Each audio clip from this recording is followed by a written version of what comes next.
Welcome to Popcorn Talk, featuring movie discussion, news, and interviews. Popcorn Talk. We talk movies.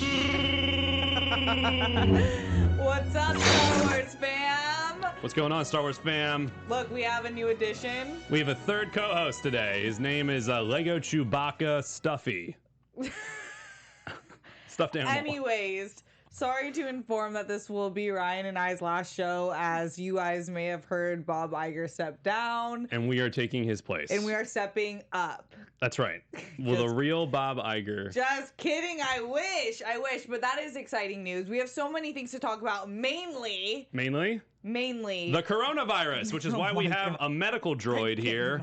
Pop figure. If everyone had a medical droid like this, maybe we would have more cures. That's true. I'm all for medical droids, but no, really, the High Republic. That's what I'm talking about, Ryan. The High Republic. High Republic. Project Luminous! I'm high off the High Republic.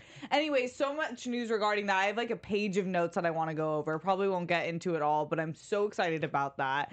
And then we just have some Cassian Andor news. We have Mandalorian news, and just a bunch of fun stuff to talk about. Comics, books, all that. Tons of books. First of all, I'm Steph Sabra, Chewbacca's long lost daughter. AKA. So glad to be here with my co-pilot, head of Popcorn Talk, Ryan Nelson. Rylo Ren in the building. Excited. And I'm with y'all in the chat. Please tune into us live every Thursday, 4:10 p.m. PST.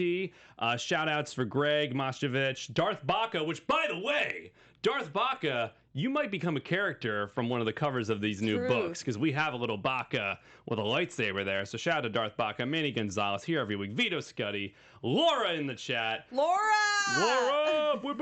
And Jennifer Lopez, not the singer, but you had a great performance. Yeah. Thank y'all tuning in every week. Hit that like button. Yeah, hit that like button. We love the like button.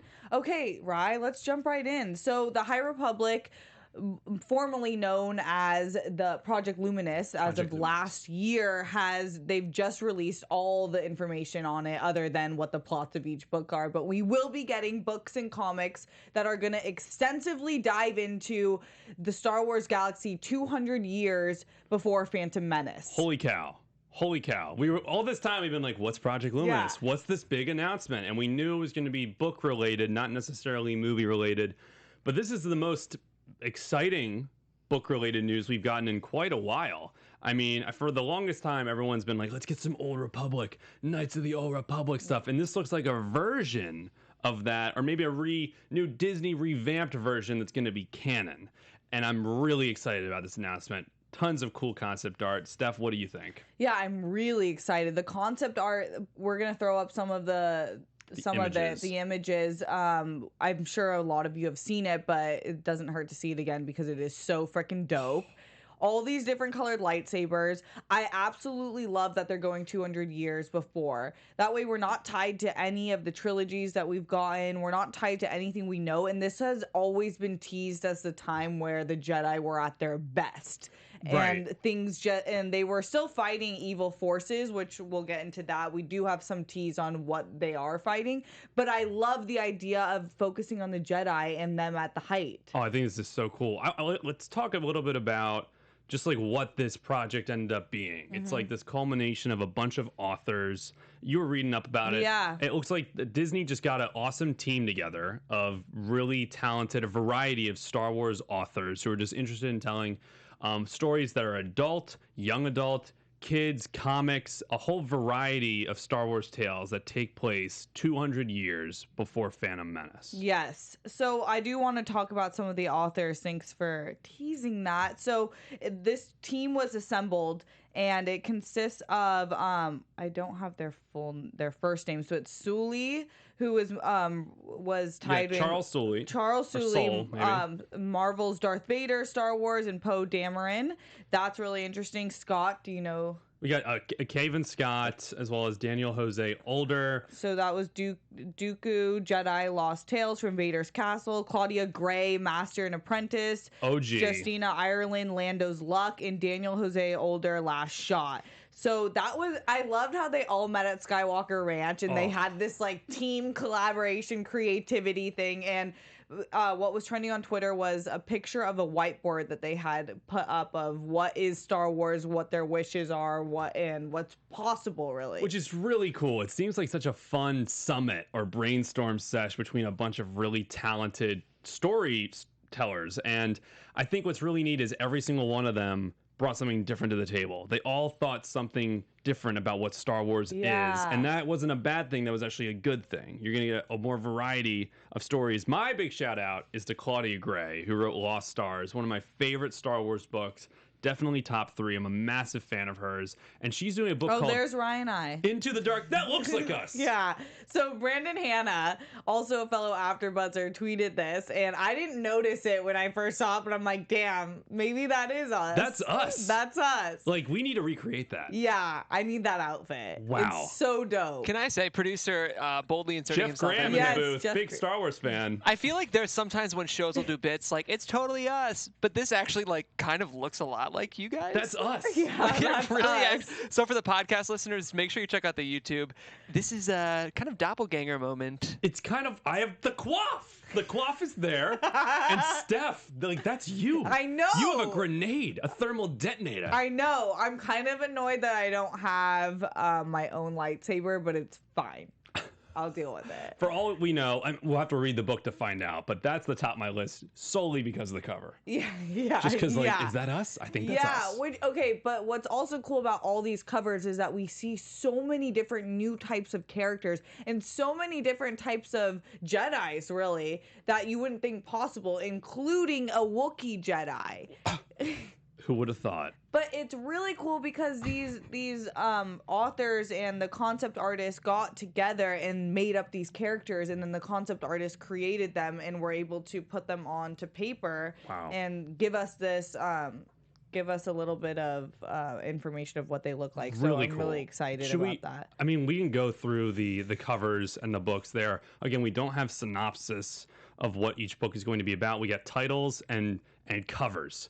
That's what we got right now to go on. And I mean, what are your thoughts on all these covers, Steph? I think they look really cool for the most part. I think that there's some details in certain ones that we'll get into that I'm loving, but they all kind of mesh together for me. Like, they all look a little too similar.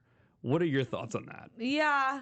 But if you think about any of like the Game of Thrones novels or even like Goosebumps novels, they all fall into the same family because they're telling a story in the same universe or galaxy. And I guess because this is the Jedi in their heyday. This is when they were the protectors of peace. Like, this is when everything was firing on all cylinders. So I guess that makes sense for them all to focus on that. That's cool. Yeah. Holy cow. Just like the different colors. Really interesting. All we can do is speculate, and I'm here for it. All we can do is speculate. We do know that there is a main villain called the Nile. They're space Vikings, so that's how they describe them, and their motto is, you can't take it with you, but we can take it from you. I'm the most excited about that. Really? That just sounds so cool. Yeah. The idea that there's space pirates, that there's space Vikings. Yeah. And it's the Nile. I think that's really cool storytelling. They also mentioned there's going to be something, the Jedi treat themselves as a bit of a Knights of the Round Table. Yeah. Which I think is awesome. Me like, too. I want that old mythic storytelling, but Star Wars-ified. I think when we had this conversation back when we were just getting started on this show, we talked about what we would want from the future of Star Wars, and we teased like how we would want kind of an MCU feel, which kind of seemed like the direction they're going in terms of collecting comics books, and then if they get enough gas like in people behind it, they will be moved into movies and TV shows. Right. But we talked about how we wanted it to focus on the history of the Jedi. You wanted a series or the books? Anything, yeah. This is the era we've wanted it to go since Disney bought Lucasfilm. Everyone wants a Knights of the Old Republic movie or TV series. That's what everyone's clamoring for. But I get it. They wanted to kind of play it a little bit safe, do something that's in the realm that we're familiar with. But now they're leaning that direction, and I'm really excited to see how these books are received. Again, with the art, like, there's a lot of cool details. I just think I was expecting something a little bit more shocking or eye-opening.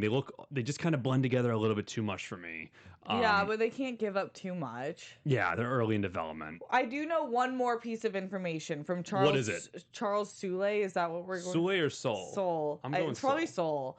He's writing the first novel, so that's Light of the Jedi. That comes out in August, and he said, quote, "I'd be lying if I said I wasn't thrilled to be finally writing a Star Wars novel." And he goes into how this book in particular is going to have cause a big problem that it sets the precedent for the rest of the novels. Oh, God, that so at least really they'll be cool. going out with a bang, and it won't be like a non-rewarding first book that just is exposition. I completely agree with you there. And again, it's the High Republic. What a cool name, the High Republic.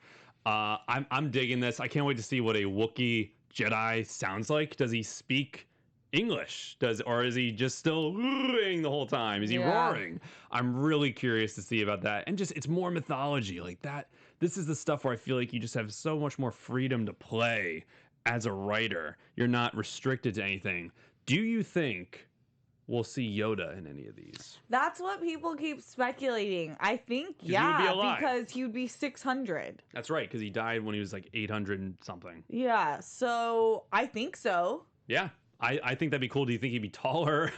Is his voice the same? Yeah, He's just a little less wrinkled? Or are they all like that? Is his species like that? That's a good question. I'm really excited to hear. Young Yoda, a dapper young Yoda. Was he in the Jedi Order then, or did he get there when he was 700? How long has he been a part of it? I'm really curious. It's just so exciting. Like I'm really digging this announcement. I hope that they go this direction with TV and movies soon. I wouldn't be. Yoda's one of my favorite characters, maybe my favorite character, but I wouldn't be upset if he wasn't involved because that's what they're saying. This is playing into an entire galaxy that has nothing to do with what we've seen. So although they could use him, I don't think they will. Yeah, I don't think you need to. Yeah. You can, though. It's definitely an option. I think that's what's exciting. It's one of the few details that you can harken back to, or that can be that thread that connects everything together character-wise. Did you see the image? I think it's on one of the covers. That's the person with the two blades. Oh, yeah. Oh, my gosh. Yeah. Really cool. Like, there's some cool stuff in here. And there's another purple lightsaber. We haven't seen one of those other than Mace Windu. There's some cool stuff. Oh, Jeff, I think it was one up. Yeah, right there on the left side. Oh, my gosh. Yeah, there's some really cool designs going on. Different colors happening. There's a black saber on the right side. There was way more expression back in the day. What happened? Just life happened. Yeah, life happened. The They were Empire. limited to only a few different colors. And they don't allude. There's no red saber in any of these covers, other than I think there's like one that's a little animated. Well, yeah, because we're only seeing the Jedi. That's true. Have we seen a dual-bladed saber before in the series? Not like this. We've side seen by side. two blades. Side by side, yeah. Like a parallel I don't saber? think so. It's pretty cool. Would you call it that? It's pretty neat. It's Yeah. it's like double-edged blade, kind of, is what they would call that. Double edge. Yeah, it's a Double-edged sword, double-edged sword. if you will.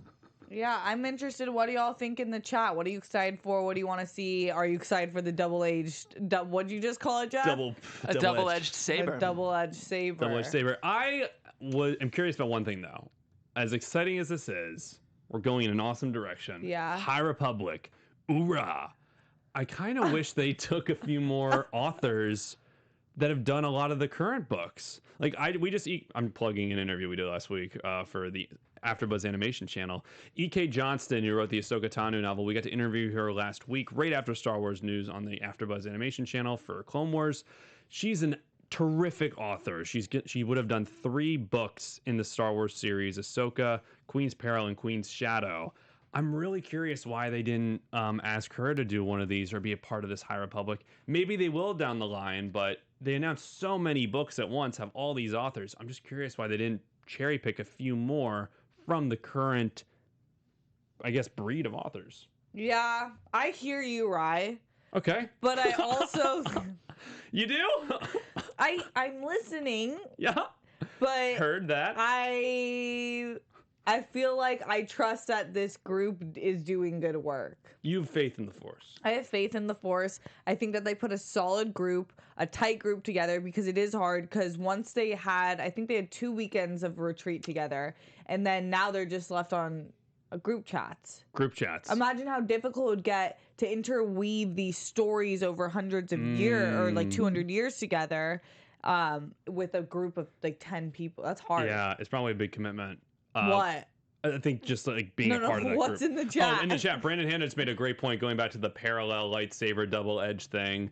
He's saying the dark Rey in her vision on the Death Star in episode 9 had her do that lightsaber that flipped up to be parallel. No, we've seen double edge sabers. Oh, did it go parallel? It went like floom, floom, and it was a parallel one. Oh, but it was snapped attachment. Out though. Yeah, it was like nunchucks. Oh yeah, it's probably because I hated that scene. I like the fight, but I just don't understand why we saw Dark Rey. But yeah, we force wipe that out of our memory. But thanks for reminding us.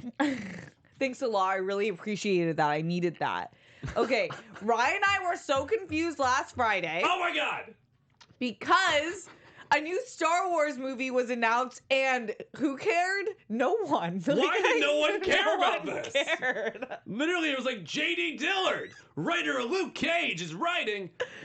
It was no the one Hollywood cared. Reporter gave an exclusive on Friday, and J.D. Dillard, best known for writing Slate, and Matt Owens, a writer on Marvel shows like Luke Cage and Agents of S.H.I.E.L.D. They've been tapped to develop this movie, and we don't know exactly their positions. We assume it might be director, writer, like they are, but it wasn't a top trending Twitter topic. Nothing. Why do you think that is? Everyone was like, "Huh," and kept going. Yeah, what happened? I think the buzz is gone. Now, first of all, we were hyped. We made a TikTok. We put stuff on our stories.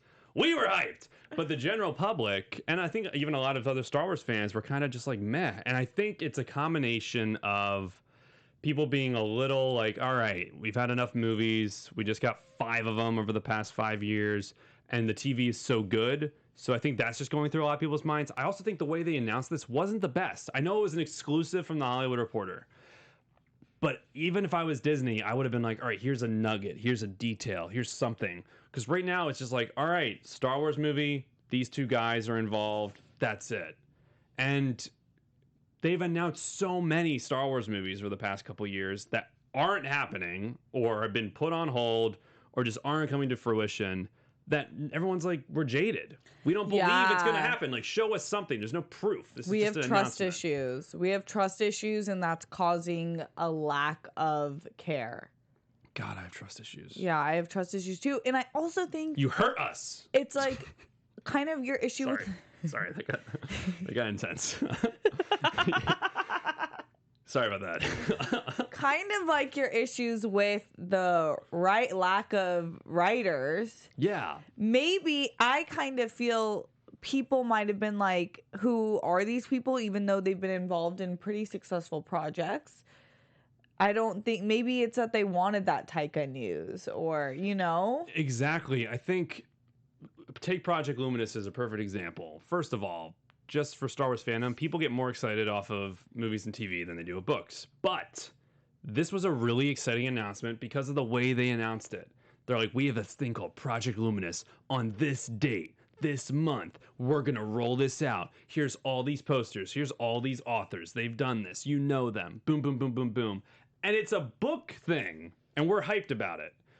With this, it was just a little exclusive story, 2-people movie, and that's been the case for the past year. Mm-hmm. Taika's doing a movie. No, we courted him. We courted him. It's not for sure. Kevin Feige of Marvel's doing a movie. No, we're in talks. We've courted him. No details. Rian Johnson's got a trilogy. No, he's doing a Knives Out sequel. It's like, what's happening?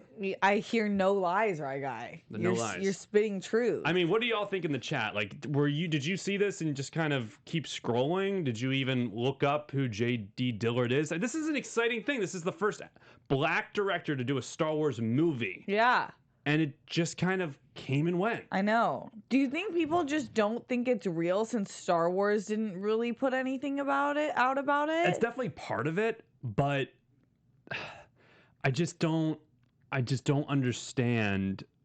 People were confirming it, and I just don't understand why this is happening so often. Like, either come out and say it's not true, confirm it.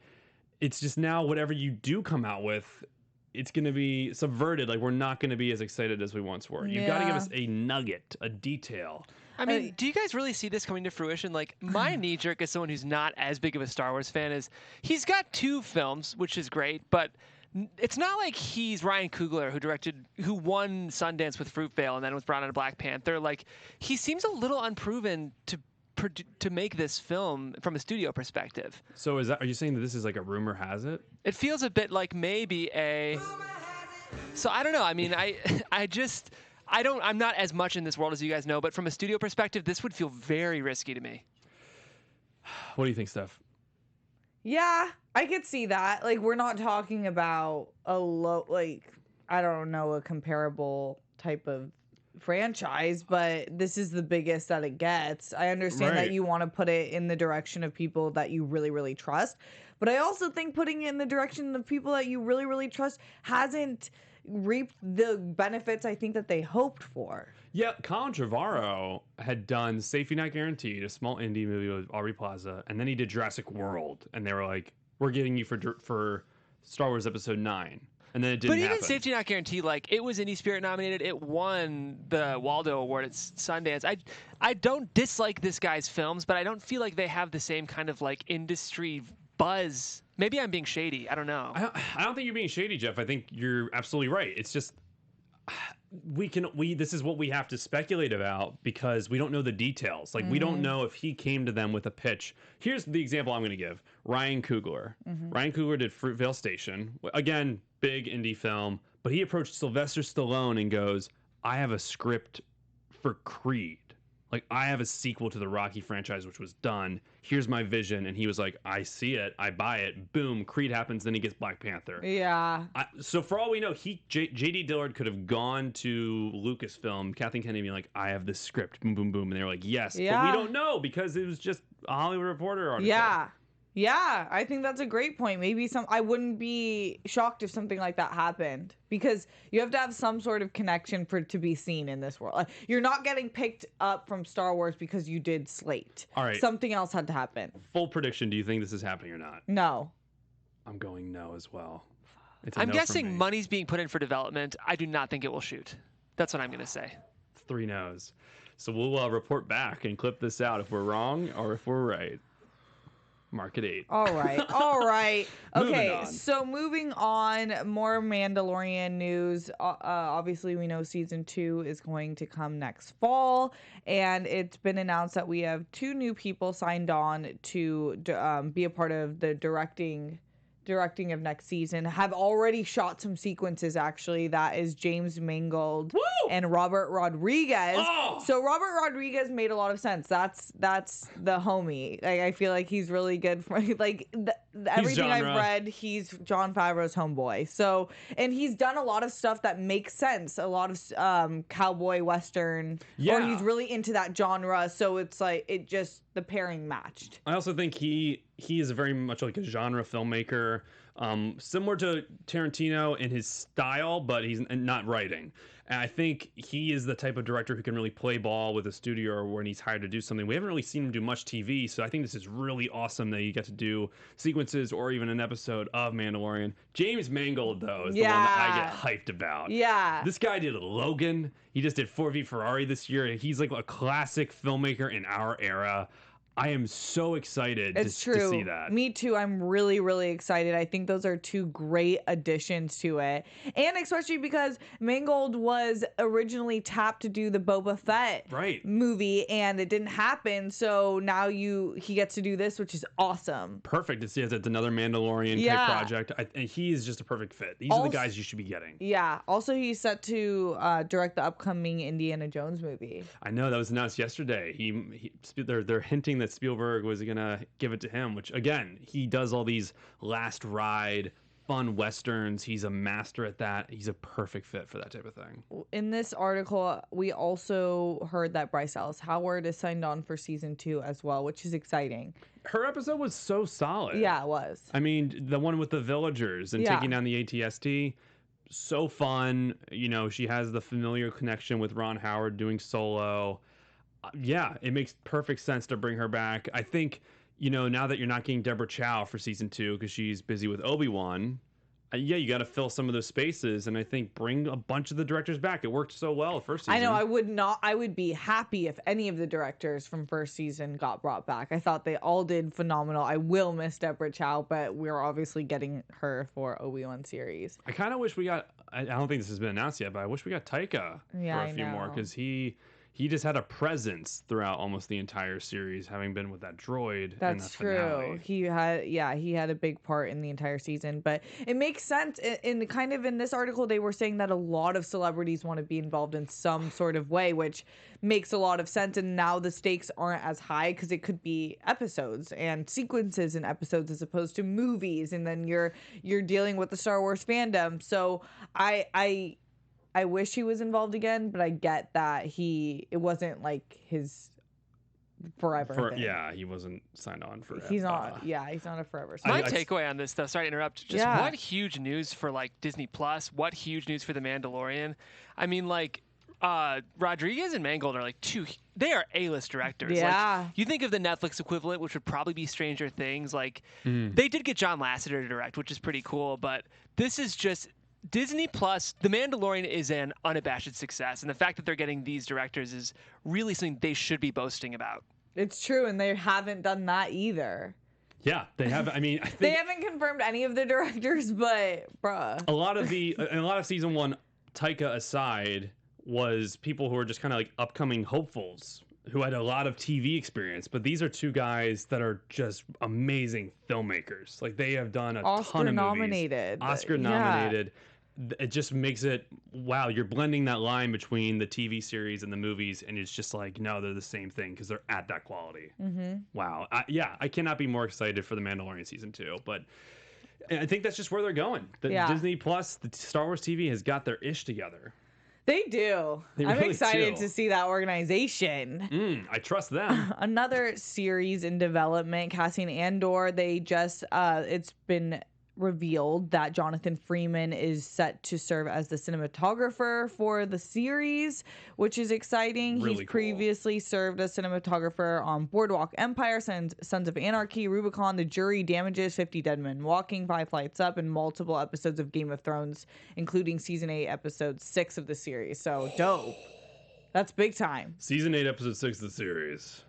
What episode was it? So I believe that is like in the finale. It's the final season in the finale with the battle and everything. Like, he's got these massive set piece from Game of Thrones episodes, which is really cool. I think that they need to follow that instinct with, if you have a director who has dealt with massive battles or massive set pieces, massive anything like that on an HBO level, that is someone who's probably going to fit well with Star Wars. Agreed. I'm so curious now.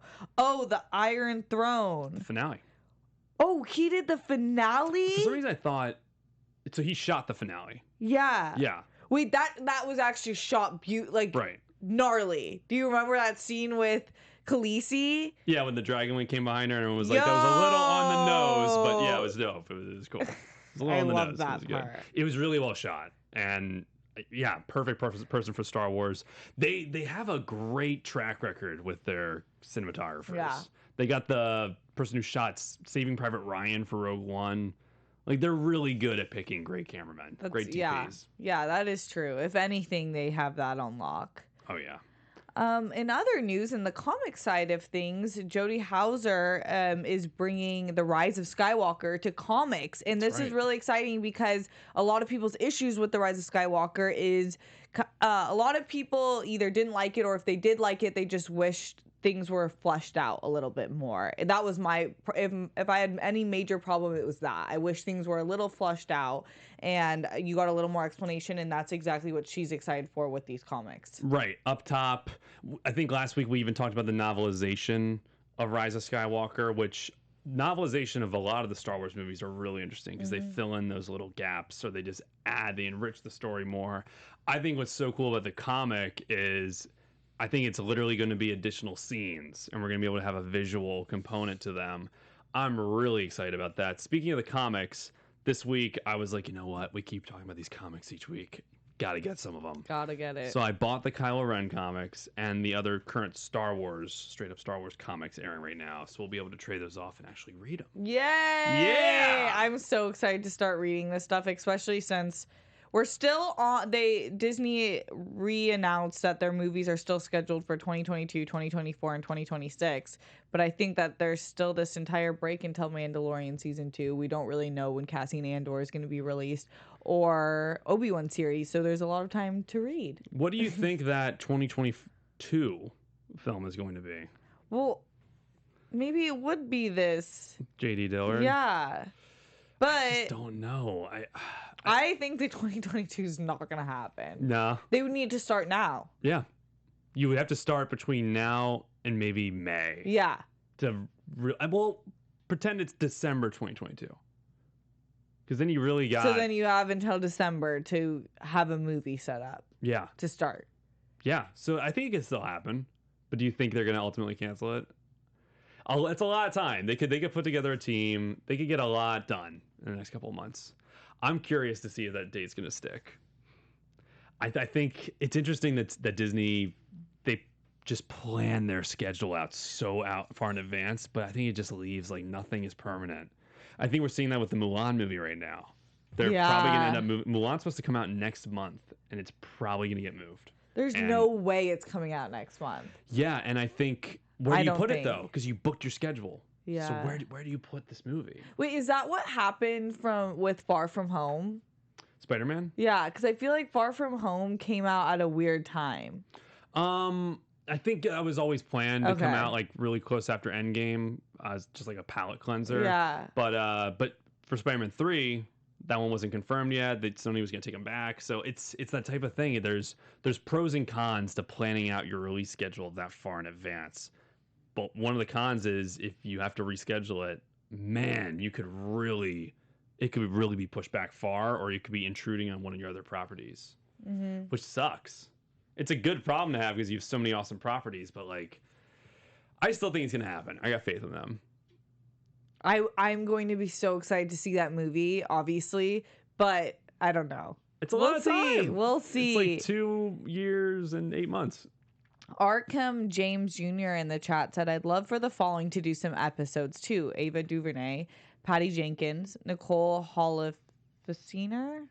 It's a very interesting pick. I love Andrea Arnold, nice. Yeah. Nicholas Winding Refn, George Clooney, John M. Chow, Mimi Letter. I love Mimi Letter. And Alex Garland. Alex Garland's got Ava DuVernay, I don't. That's not usually her wheelhouse, so it'd be different. Like, she's exceptional at what she does, and she's such a talented woman. She could probably do anything she wants. It would just be interesting to see her go in this direction. Yeah, A Wrinkle in Time wasn't a massive success. No, and it didn't get really well received. I loved it. Yeah, I wanted to love that so bad. And I don't even know if that's on her. I think that's a really difficult book to adapt. So, yeah. No, there was a lot of things wrong with it, but visually it was great. Yeah, I mean, who knows? It could happen. It would just be it would be a shock to me. Yeah, would you rather have her for a series or for a movie? A series. Yeah. I think she's a master storyteller in series form. But also she has documentaries like The 13th, which is incredible too. I don't know. She can do whatever she wants. She really can. She's a great producer. She has that background. Can I throw one out, Ryan, that I know you're going to love? Go for it. Ben Zeitlin, Beast of the Southern Wild. Because that voice of, like, adventure and, like, unabashed, don't you see it? So Wendy comes out limited this weekend, and it's going to be wide the following. Ben Zeitlin hasn't done anything in 8 years. He does all of his own ish, and I think he'd be a really inspired pick. I don't see it, though. It'd have to be a really unique Star Wars movie. Like, maybe it would just be Luke on the island, the whole movie. You know who I would love? Hiro Murai. So here for that stuff. Love. Especially if Donald's in it. Like, yes. If you guys don't know, he co-directs and co-produces Atlanta. A lot of Donald's music Barry, videos. I'm pretty sure. Yeah, he did direct for Barry. He's doing a lot with HBO. It's a really great pick, Steph. Oh my God. I'm loving it. Everyone's throwing out some suggestions in the chat. Nicole Castle of Watchmen. Ooh. Joan Anthony Russo, who did the Avenger movies. They've expressed interest in doing a Star Wars film. That's such a no-brainer pick. Yeah. Like, just give them one. Yeah. Like, they're just a sure thing. Yeah, it's true. They really are. I feel like... Especially with piecing together stories that are really hard to put together. Yeah. In all honesty, yeah. I mean, it's just such a open world. You can go in so many different directions. Yeah, we also got... Someone said Frankie Muniz. Maybe to act? I think he's been kind of gone. He disappeared. Frankie Muniz. Does he direct? Let's... I don't think he directs, but Ivan Soto, shout out to you, as always. Let's see, we got a lot more. There's a ton of people just throwing out some. Jeff Nichols. Oh, love Jeff Nichols. It's a good pick. Good director. Pick, yeah. He did Mud, and what was the Midnight Special? Midnight Special? Yeah. I was gonna say what was the Michael Shannon one, but Michael Yeah. Shannon does all of his movies. And Richard Linklater. I could never see Richard Linklater doing a Star Wars movie. He's his own thing. I think like there's a lot of great directors, obviously. But for Star Wars specifically, you need someone like Favreau, who, yeah, he can do the studio game, but he also brings something really unique to the table. I can't see Richard Linklater doing that. Yeah. I can't see Jeff Yeah, Nichols it's doing specific. It's specific. Question for you, Rye, What's as that? we start to wrap up. What do you think, if anything, will the Bob Iger news do for Star Wars? that. Well, interestingly enough, Steph, Bob CHAPEK? CHAPEK. He came up with Galaxy's Edge. He's the reason that happened. Earlier on Marvel Movie News today, they were actually talking about that. Christian Blatt kind of spilled some tea that he maybe even, quote unquote, dumbed it down a little. Like, made it a little less, there was a bigger vision for it, and he just kind of minimized it. But Who, maybe Iger? No, this Bob CHAPEK guy. Now, that's not a slight at him. Maybe that was a financial decision or something, but he was alluding to that. Point is, he's the reason that thing happened. I'm excited. I hope we get more Star Wars everything from him with Galaxy's Edge. How's it going to affect Star Wars? I don't think big. Same. I think Kathleen Kennedy and Favreau for TV with Dave Filoni are the people with that. I think Bob Iger didn't have his hands in a ton of that world. I think he just left it to the powers that be at Lucasfilm. However, I don't know how that's going to change with Bob CHAPEK. Yeah, me either. I'm really interested. I don't think it will affect Star Wars much. I think that will mostly affect the main Disney things and kind of what movies they choose to produce or shows in Disney Plus. If anything, it will affect what goes on Disney, if something's made specifically for Disney Plus, or it will be a movie. I mean, give a hand to Bob Iger, because he's the one who bought Lucasfilm. He's the one that got that deal in place and got Disney Plus made. The dude did so much in his 15 years as CEO. Yeah, he's pretty badass. Like, people were speculating on conspiracy, and it's like, Whenever someone steps down, that's going to happen. yeah, he's done enough. Pixar, Lucasfilm, Yeah, retire, bro. 20th Century Fox. Yeah, like I think he big made the things. right decision. Also, speaking about Kathleen Kennedy, she did, when she was talking about the High Republic, she was really excited about it, and she basically told them, be bold, do whatever. Nice. Which I love that. I love that, but it's also like, hey, listen to your own advice there, right? Okay, you know? Shade very intended. Just like listen to your own advice there, because it sounds like you fired a bunch of people who tried to be a little too bold. Yeah. Yeah, you're not wrong, Rye. You're not wrong. Kathleen Kennedy needs to be bold. Look, she's the most bold producer out there. I'm not trying to take a massive shot at Kathleen Kennedy. She's the best producer in Hollywood. Which is why she got this job. But I do think maybe she's learned from her mistakes. I think she has. And she's ready to just, let's do it. Let's do it. It's a fresh slate. You got all the stuff that's connected to what we used to love, and now it's a clean slate. Yeah. Right. Before we wrap up, can you shout out people in the chat? Shout out to Kazos13212, Vito Scuddy. We got Panther7, new person in the chat. Arkham James Jr. Love seeing you in the chat. Hit that like button. Yash, Darth Baca, Ivan Soto, Manny, and and Brandon Hanna, as always, and Greg Masjavachevich. Thank you all so much for tuning in each and every week. We love the support. Yeah, we love you guys. We love you guys. We love you guys. All right, Rye. Well, until next week, where can the good fam follow you? You can follow me on Twitter at Ryan Nilsen. That's RYNILSEN. And on Instagram at RyanNilsen_. Steph, where can the good people follow you? At Steph Sabra, SABRAW. Until next week, may the force be with you always. From producers Maria Menounos, Kevin Undergaro, and the entire Popcorn Talk Network, we would like to thank you for tuning in. For questions or comments, be sure to visit popcorntalk.com.